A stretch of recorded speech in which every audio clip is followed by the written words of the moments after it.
Good day. We bring you the latest updates from the Pna Newsroom. First Lady Lisa Araneta Marcos expressed support behind the worldwide movement to eliminate all forms of violence against women. In a video message, the First Lady acknowledged women's crucial roles in society as she lauded the Philippine Commission on Women led by Chairperson Sandra Sanchez Montano for helping protect the rights of women against all forms of violence. The 2022 report from the Global Gender Gap of World Economic Forum shows that the Philippines ranked 19th among 146 nations in terms of promoting gender parity. The PCW said that while the Philippines is one of the best performing countries in Asia in closing the gender gap, various issues still need to be addressed, including violence. I joined all the officials of the Philippine Commission on Women in celebrating the global movement to end violence against women.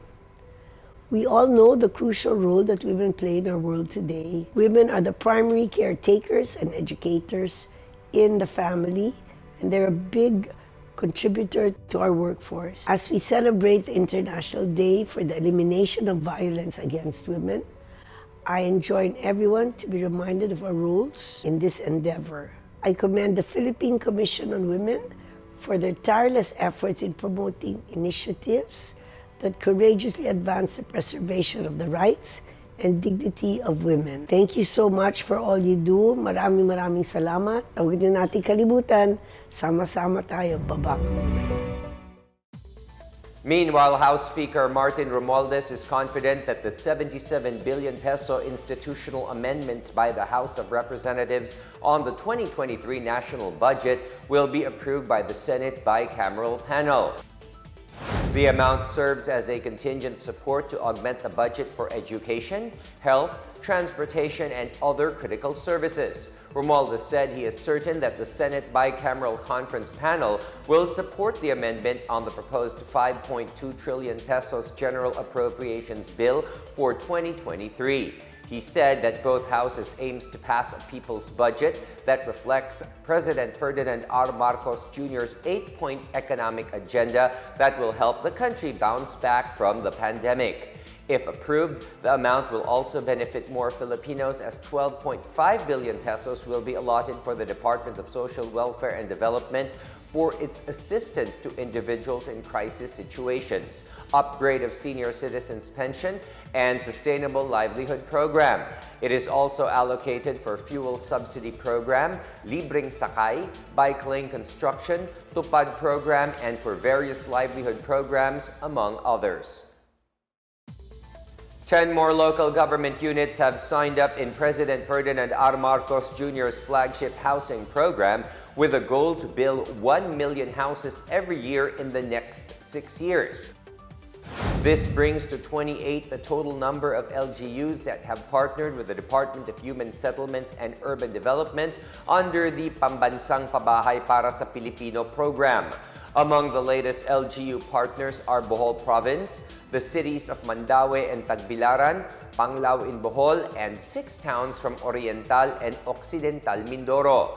DHSUD Secretary Jose Rizalino Acuzar said the LGUs play an active role in identifying government lands that are usable for housing as well as their beneficiaries. He said the administration's housing program embodies the dream of every Filipino family wanting to have a house of their own. Marcos Jr.'s Pabahay program seeks to address housing gap of some 6.5 million units in the country. Metro Manila's COVID-19 positivity rating, or the percentage of people that tested positive, has increased to 11.1% within 7 days. Octa Research Group fellow Dr. Guido David said the positivity rate jumped from 7.5% on November 19 to 11.1% on November 26. Positivity rates in other Luzon provinces also went up, with Isabela recording the recent highest rate with 44.4%, down from 49.4%. Meanwhile, positivity rates in Albay, Bataan, Camarines Sur, Cavite, Isabela, Laguna, Nueva Ecija, Pampanga, Quezon, Rizal, Tarlac, and Zambales have decreased. The Philippines on Sunday logged 1,326 new COVID-19 cases, making it the fifth straight day of registering more than 1,000 new cases. This as the country recently detected 14 cases of the new Omicron BQ1, a sublineage of the highly transmissible BA.5 subvariant. Infectious disease expert Dr. Ronjin Solante has advised to intensify vaccinations against COVID-19. In our news overseas, at least 321 people have been reported killed in the magnitude 5.6 earthquake that struck Java Island in Indonesia last November 21st. Rescuers found on Sunday more bodies of those who died after being buried under landslides and collapsed buildings. At least 11 people remain missing. Rescuers will focus their search today on areas where the missing are believed to have been buried. Indonesia's Disaster Mitigation Agency also said this earthquake damaged more than 62,000 houses and forced more than 73,000 people to evacuate. The earthquake last Monday was the deadliest since 2018, when a quake and resulting tsunami left more than 4,000 dead on the island of Sulawesi.